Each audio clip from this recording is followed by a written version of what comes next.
Indian ocean ప్రపంచంలో మూడవ అతిపెద్ద సముద్రం. కానీ ఈ సముద్రం కేవలం ఒక నీటి విస్తీర్ణం మాత్రమే కాదు.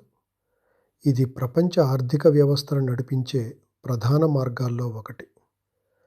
మధ్యప్రాచ్య దేశాల్లో ఉత్పత్తి అయ్యే చమురు, ఆసియా దేశాలకు వెళ్ళే కంటైనర్ నౌకలు, యూరప్ దేశాలకు వెళ్ళే వాణిజ్య మార్గాలు ఇవన్నీ కూడా ఈ సముద్రం మీదుగా ప్రయాణిస్తాయి. అందుకే ప్రపంచంలోని పెద్ద దేశాలు ఈ సముద్రాన్ని చాలా వ్యూహాత్మకంగా చూస్తాయి. అమెరికా, చైనా, భారతదేశం, ఇరాన్ ఈ దేశాలన్నీ కూడా ఇండియన్ ఓషన్లో తమ నౌకాదళాన్ని బలలంగా ఉంచాయి.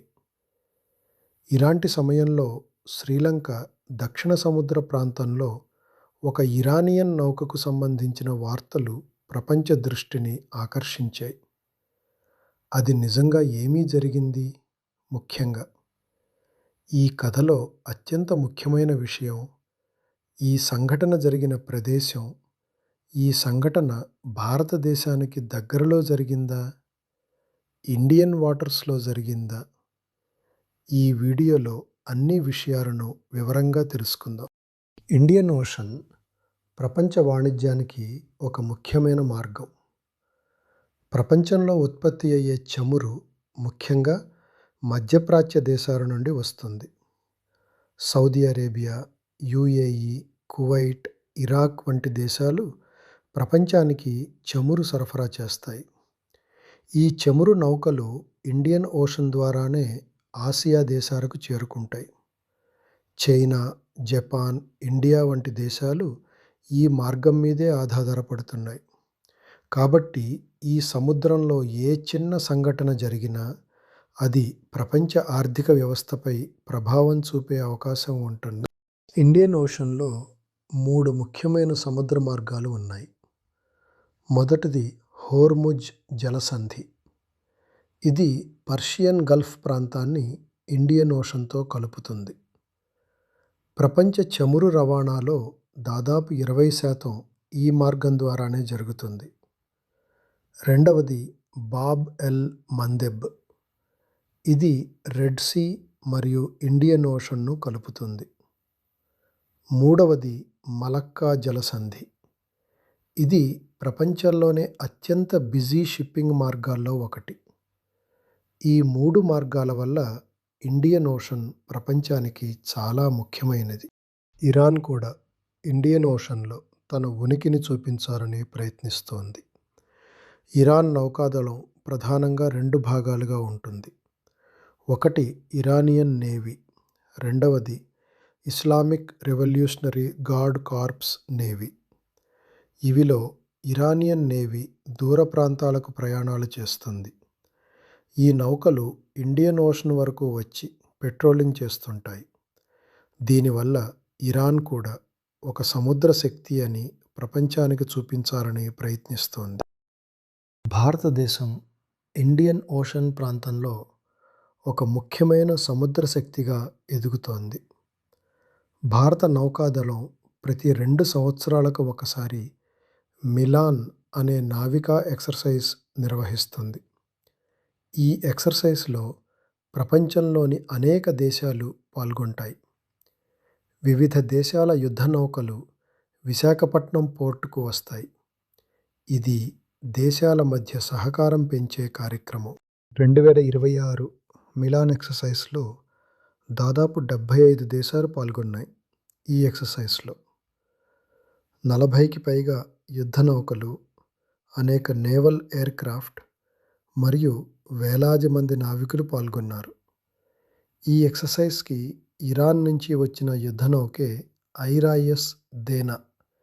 ఈ నౌక ఇతర దేశాల నేవీలతో కలిసి డ్రిల్స్ పూర్తి చేసి ఎక్సర్సైజ్ ముగిసిన తర్వాత తిరిగి తన దేశానికి ప్రయాణం ప్రారంభించింది. కానీ ఆ ప్రయాణం పూర్తయ్యేలోపే శ్రీలంక దక్షిణ సముద్ర ప్రాంతంలో ఆ సంచలన ఘటన జరిగింది. సముద్ర యుద్ధాలలో సబ్మరైన్లు అత్యంత ప్రమాదకరమైన ఆయుధాల్లో ఒకటి. సబ్మరైన్ ప్రధాన శక్తి ఏమిటంటే అది నీటి అడుగున పూర్తిగా దాగి ఉండగలదు. అందువల్ల పైన ప్రయాణిస్తున్న యుద్ధ నౌకలకు సబ్మరైన్ కనిపించటం చాలా కష్టం. అమెరికా నౌకాదళం ప్రపంచంలోనే అత్యంత ఆధునిక సబ్మరైన్లను కలిగి ఉంది. వాటిలో ఒకటి Los Angeles class attack submarine. ఈ సబ్మరైన్లు అడ్వాన్స్డ్ సోనార్ సిస్టమ్స్ ఉపయోగించి దూరంలో ఉన్న నౌకలను గుర్తించగలవు. సోనార్ సిస్టమ్ నీటిలో శబ్ద తరంగాలను పంపుతుంది. ఆ తరంగాలు ఏదైనా వస్తువును తాకి తిరిగి వస్తే సబ్మరైన్ ఆ వస్తువును గుర్తించగలదు. ఒకసారి టార్గెట్ గుర్తించబడిన తర్వాత సబ్మరైన్ కెప్టెన్ అటాక్ ఆదేశం ఇవ్వవచ్చు. ఈ సమయంలో సబ్మరైన్ నుండి MK-48 టార్పీడో ప్రయోగిస్తారు. ఈ టార్పెడో నీటిలో గంటకు దాదాపు 80 కిలోమీటర్ల వేగంతో ప్రయాణిస్తుంది. ఇది టార్గెట్ షిప్ వైపు దూసుకెళ్తుంది. టార్పెడో నౌక కింద పేలితే అది చాలా ప్రమాదకరం. ఎందుకంటే పేలుడు నౌక కీల్ కింద జరుగుతుంది. ఈ పేలుడు వల్ల నౌక నిర్మాణం బలహీనపడుతుంది. కొన్ని సందర్భాల్లో నౌక 2 భాగాలుగా విరిగిపోతుంది. అందుకే నేవల్ వార్ఫేర్లో టార్పెడో దాడులు చాలా తీవ్రమైనవి. సముద్రంలో ఎలాంటి ప్రమాదం జరిగినా అందులో మొదట జరిగేది రెస్క్యూ ఆపరేషన్. శ్రీలంక దక్షిణ సముద్ర ప్రాంతంలో ఒక ప్రమాదం జరిగిందనే సమాచారం శ్రీలంక నౌకాదళానికి చేరిన వెంటనే వారు తక్షణమే స్పందించారు. శ్రీలంక నేవీ రెస్క్యూ షిప్స్ను ఆ ప్రాంతానికి పంపింది. అలాగే కోస్ట్ గార్డ్ పెట్రోల్ వెజల్స్ కూడా అక్కడికి చేరుకున్నాయి. కొన్ని సందర్భాల్లో నేవల్ హెలికాప్టర్స్ కూడా రెస్క్యూ ఆపరేషన్స్లో పాల్గొంటాయి. సముద్రంలో పడిపోయిన సెయిలర్స్ లైఫ్ రాఫ్ట్స్ లేదా డెబ్రీ పట్టుకుని ఉండొచ్చు. రెస్క్యూ టీమ్స్ వారిని గుర్తించి నౌకలపైకి తీసుకువస్తారు. గాయపడిన వారిని తక్షణమే మెడికల్ ట్రీట్మెంట్ కోసం నౌకల్లోనే చికిత్స అందిస్తారు. తర్వాత వారిని సమీప తీర ప్రాంతాలకు లేదా నేవల్ బేసెస్కు తీసుకెళ్తారు. ఇలాంటి రెస్క్యూ ఆపరేషన్స్ సముద్ర భద్రతలో చాలా ముఖ్యమైనవి. ఇక్కడ మీకు ఒక అనుమానం రావచ్చు. శ్రీలంకన్ నేవీ రెస్క్యూ ఆపరేషన్నే ఎందుకు చేసింది, ఇండియన్ నేవీ ఎందుకు చేయలేదు అని. అది ఎందుకంటే సముద్రంలో కూడా ప్రతి దేశానికి కొన్ని సరిహద్దులు ఉంటాయి. మొదటిది టెరిటోరియల్ వాటర్స్. ఇది 12 నాటికల్ మైళ్ళు అంటే సుమారు 22 కిలోమీటర్లు. ఈ ప్రాంతంలో ఆ దేశానికి పూర్తి అధికారం ఉంటుంది. దాని తర్వాత ఎక్స్క్లూజివ్ ఎకనామిక్ జోన్. ఇది 200 నాటికల్ మైళ్ళు అంటే సుమారు 370 కిలోమీటర్లు. ఈ ప్రాంతంలో ఆ దేశానికి ఆర్థిక హక్కులు ఉంటాయి. దాని తర్వాత అంతర్జాతీయ జలాలు ప్రారంభమవుతాయి. ఇప్పుడు ముఖ్యమైన ప్రశ్న, ఈ సంఘటన భారతదేశ సముద్ర సరిహద్దుల్లో జరిగిందా? మ్యాప్ చూస్తే భారతదేశ దక్షిణ తీర ప్రాంతం తమిళనాడు వద్ద ఉంటుంది.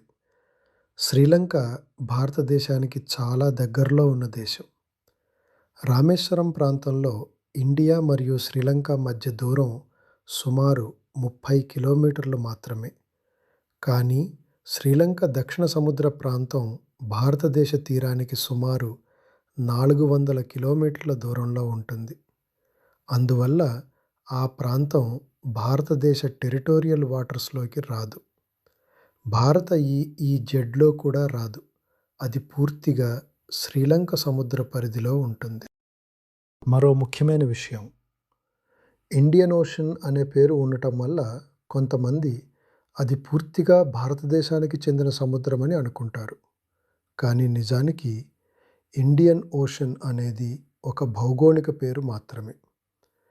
ఈ మహాసముద్రాన్ని Bharat, Sri Lanka, Indonesia, Australia, Africa దేశాలు, మధ్యప్రాచ్య దేశాలు ఇలా అనేక దేశాలు పంచుకుంటాయి. అందువల్ల ఈ సముద్రంలో జరిగే ప్రతి సంఘటన భారతదేశపు జలాల్లోనే జరిగిందని చెప్పడం సరైంది కాదు. వీడియో నచ్చితే లైక్ కొట్టండి. మీ ఫ్రెండ్స్ అందరికీ షేర్ చేయండి. ఇంకా ఇలాంటి కంటెంట్ కోసం ఛానల్ని సబ్స్క్రైబ్ చేసి బెల్ ఐకాన్ ప్రెస్ చేయడం మర్చిపోకండి.